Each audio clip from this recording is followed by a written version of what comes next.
So just, I didn't care about my kids getting dirty. And as I have matured, as I have become educated, I have found that when you let your children get dirty like that, that they are exposed to their environment, and that is the data that is written into their software program, so their body knows what to do. Now, my children are past 35. They're close to 40 now. They're both extremely healthy, and I put that down to the fact that they were exposed to what they needed to be exposed to back in the day, all right?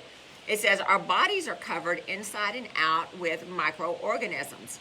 Under normal circumstances, they happily cohabitate with us and promote a healthy immune system. If infants, toddlers, and young children are not sufficiently exposed to the microbial world around them, their ability to properly regulate their immune systems can be compromised. Goes on to say, the lack of data, so the lack of germs, the lack of contact with the natural environment, in plain terms, this scenario can promote allergies, asthma, and autoimmune disease. All right, so this article is talking about the lockdown and how keeping the children inside the home, not letting them go out and play with other children, not letting them go to school, not letting them do all the things that they need to be doing, is compromising their immune system. And I have said that all along. Now, I'm just going to tell you, I'm one of those moms that if it had been in my school district that my kid had to wear a mask or my kid couldn't go to school, this mom would have dropped out of the workforce and she would have become a homeschool mom. Why is that? Because oxygen is important to a developing brain. Interaction with children is important to a developing brain. I would not have kept my children isolated. I would have found somebody with a like mind that would let my children play with their children so that my children would not be compromised in their immune system. Or I'm just being real honest about that. The article goes on to say that in our societies, we have created concrete jungles, and we know that that's true. There's not a lot of green space out there. When you are able to go out in the green space, then, you know, there are other challenges. I was talking to a lady today, and she was talking about mosquito bites and that kind of thing. And I said, yeah, there's nothing worse than chiggers. She had no idea what a chigger was. And so if you don't know, you go out into the field. We've got property in East Texas, and then I used to go dove hunting with my dad into the marshes. And chiggers are a little bitty insect, a mite, that gets stuck in the elastic of your clothes, all right, and they burrow deep into your skin, and they're extremely itchy. Now, the lady didn't know anything about chiggers. Why? Because she lives in the city, and she doesn't get out in the country where the chiggers live, okay? And I'm not advocating that we go and get chiggers. I'm not advocating that at all. What I'm saying is, as a society, most of us live with indoors. We live with air conditioning. We don't open the windows. There's not a lot of green space. So all that inhibits the production of the data that your body needs so that your immune system can be educated. And that's what we want. We want educated immune system.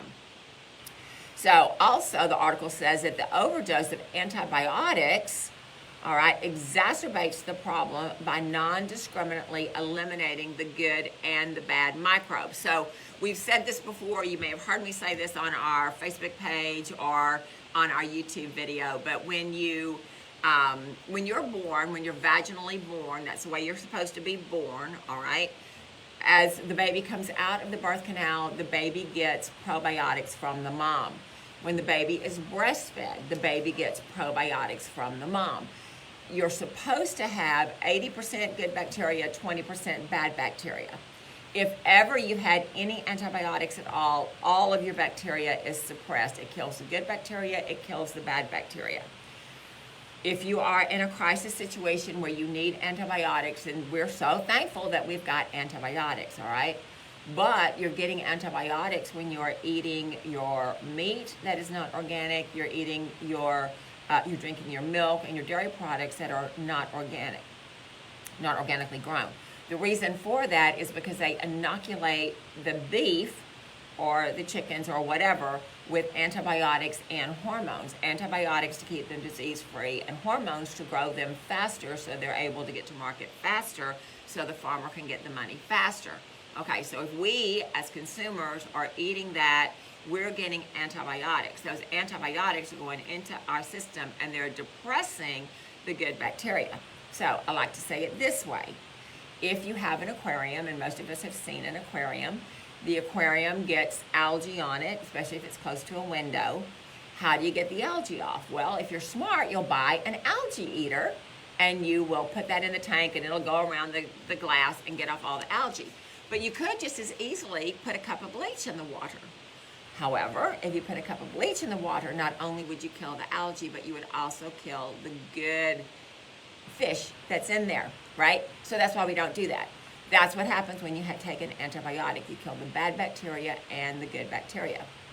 So am I saying don't take antibiotics? No, I'm not saying that. What I'm saying is when you need to take an antibiotic, focus on need to take an antibiotic, then you take an antibiotic, but you take also a good spore form probiotic so that the probiotic survives digestion, the probiotic survives the antibiotic, and the probiotic will repopulate the good bacteria before the bad bacteria can take over. So I like to give you another analogy. In the spring, when it's time to come in and clear out all of the nasty stuff that winter has left behind, everything's dead, everything's frozen, all the leaves have fallen from the trees, and you want to have a real pretty garden for the spring, what do you have to do? You have to get in with your tools and excavate all of the nasty dead stuff, and yes, you do. If you're like me, I love to garden, and guess what? I'm in the dirt, and so that's microbial, right? And so that's a good thing. I'm in the dirt, I put my new plants in, I make it all pretty, I walk away, I admire it every morning because I love flowers. That is just kind of like my love language there. And so a few weeks go by, I don't do anything. Why? Because I've done all the hard work, I've planted my nice flowers, and I'll go out in about 3 weeks' time, and guess what? The weeds are everywhere. Now, why is that? Because you don't have to plant weeds. Weeds just are opportunistic, and that's the way it is with the bad bacteria. Bad bacteria is very opportunistic, and so you have to plant the good bacteria in order to keep that 80-20 balance, which is healthy, all right? And so we're going back to the children's immune system. It says, evidence suggests a combination of strategies including natural childbirth, breastfeeding, increased social, exposure through sports, other outdoor activities, less time spent in lockdown, more time spent in the dirt, attention to diet and sleep, not a lot of antibiotic use. All of this will go to the data that the child needs in order to develop a good immune system. They say the youngest among us that have had their immunological development compromised for 1 year or more, all right, and they are growing, this immature immune system is more prone to becoming dysregulated through the pandemic. For example, the problems would likely be more prevalent in infants than toddlers, although the human immune system is largely mature by approximately the age of 6. Some important components are still developing into adolescence. As such, and this is important, the only people, all right, who can be certain, all right, that the current isolation policies will have no negative impact to their immune system are adult human beings who have their immune system already fully developed. So what that's saying is that our children, our toddlers, our teenagers are being immunocompromised because of the lockdown and the isolation. It says, in the future, we're going to have a cluster of, quote, pandemic youth, all right, who will grow up to suffer higher than average rates of allergies, asthma, and autoimmune diseases. This will hold true with children in all countries that enacted isolation policies. Interestingly, it has been noted that the new messenger RNA-based injection, you know what we're talking about. We can't say that because we'll get banned, all right, that are packaged inside the liposome nanoparticle might be contraindicated for some individuals with a propensity towards severe allergic response. Ironically, we may be setting up many of our youth to develop hypersensitivities to this shot technology when they get older. Now, why is this? Because their immune system is not developed. So this is really, really important. Yesterday, as I said, I heard this report. I was forwarded a link that did not work, but I knew what the gist of it was. I did a Google search, and guess what? I could not find this report. I could not find this report at all. I did a DuckDuckGo, and I did find the report, but the report was dated 2017. 2017, that's almost 4 years ago, all right? I did a further search, and I did find the article from yesterday. Okay, so this is really, this was published, or this is re-released, probably re-released yesterday. And this is from the Journal of the American Medical Association, has found that wearing a mask causes children to inhale dangerous levels of carbon dioxide that become trapped behind the mask. In a peer-reviewed research letter from Dr. Harold Wallach and colleagues, found that the air mask children inhaled contained more than 6 times the legal safe limit for closed rooms as set down by the German Federal Environmental Office. The safe limit is 0.2%, whereas the air that the masked children inhale contained over 1.3% carbon dioxide, right?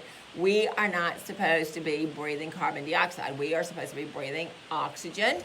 Inhale oxygen, exhale carbon dioxide. That's kind of how that works, all right? Trees inhale carbon dioxide, exhale oxygen. That's why it's good to have them in the building. The article goes on to say the effect was worse for younger children, with one 7-year-old child inhaling air with 2.5% carbon dioxide over 12 times the safe limit. The study looked at 2 types of masks, the FFP2 masks and surgical masks, and found no significant difference between the 2 of them. The authors explained that this alarming result likely explained the complaints from children who wear face masks for long periods of time. Now, if you watch the same program I watched last night, they had all of these medical experts saying, oh, it doesn't bother children, children like wearing a mask, you know, and it was just all pro-mask. I have grandchildren. My grandchildren do not like wearing a mask. They're 9 and they're 11, all right? None of them like wearing a mask. Me, when you put a mask on my face, I start to hyperventilate. Why? Because I'm afraid I can't breathe, and I don't like it, and it gives me a lot of anxiety. So guess what? I don't wear the mask. We haven't worn the mask, and it's just not going to happen because it's not advantageous to my health. It's not advantageous to my brain not to breathe in oxygen.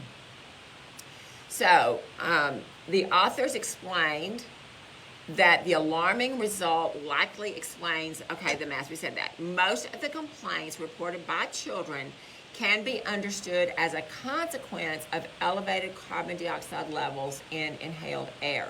This is because of the dead space volume of the mask, which collects exhaled carbon dioxide quickly after a short time.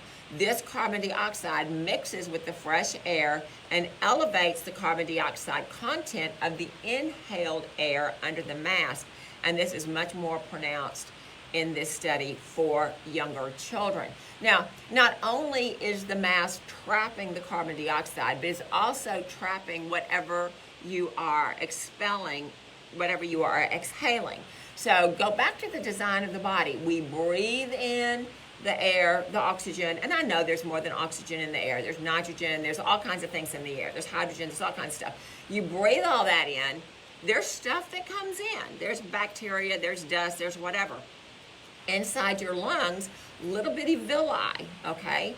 And they push up when you exhale, they push up all the nasty so that you breathe it out. Well, when you're breathing it out and it's cupped by a mask, then when you're rebreathing, you're actually also rebreathing your own toxic whatever you've exhaled. You're rebreathing that back into your body.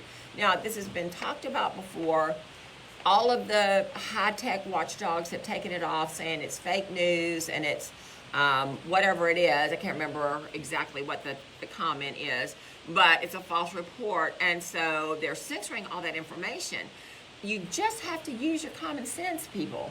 You know, when you put a mask on, adults, if you find it hard to breathe, what do you think is happening with your children? And just because some talking head says this is what you need to do, no, we need to think for ourselves so we do what's right for ourselves and our children.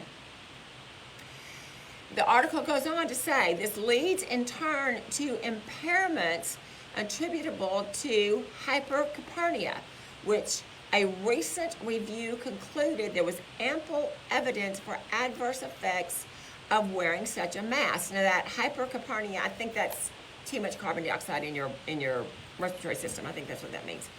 We suggest that decision makers weigh the hard evidence produced by these experimental measurements accordingly, which suggests that children should not be forced to wear face masks. With face masks shown to have little to no impact in reducing infection or transmission, this suggests that the policy is all pain and no gain and should be abandoned without delay. Now, there is a report. It was on the CDC website, but I think they've scrubbed it. But I have a screenshot of it because I'm just kind of that nerdy person, that Dr. Fauci back in 2003 said that face masks do not inhibit the transmission of any respiratory virus, all right? So they're telling you what they're telling you over the past year because they want you to comply with whatever is on their agenda. My agenda is to keep myself healthy. My agenda is to bring you information so that you can keep yourself and your children healthy.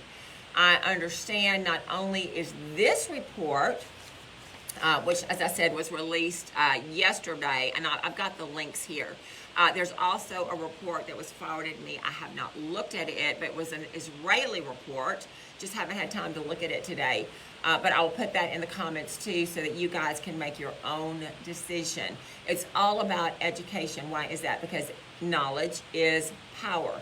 The more you know, all right, and you want to know from reputable resources. You don't want to know just stupid stuff that people put out there. You want to know from reputable resources. So you check the references, you go through this, you look at it, and you decide what you think is best for you and your children, all right? Here in the United States, it is our 4th of July weekend. That means it's a long weekend for most of us, but also it is a time that we celebrate the freedoms that we have. So go out, do it big, enjoy yourself, get some rest, do some self-care, and I will talk to you next week. If you have any comments, let me know. We will put them in the box. And people have asked me, they watch this not only on Facebook Live, but they also watch it in the YouTube.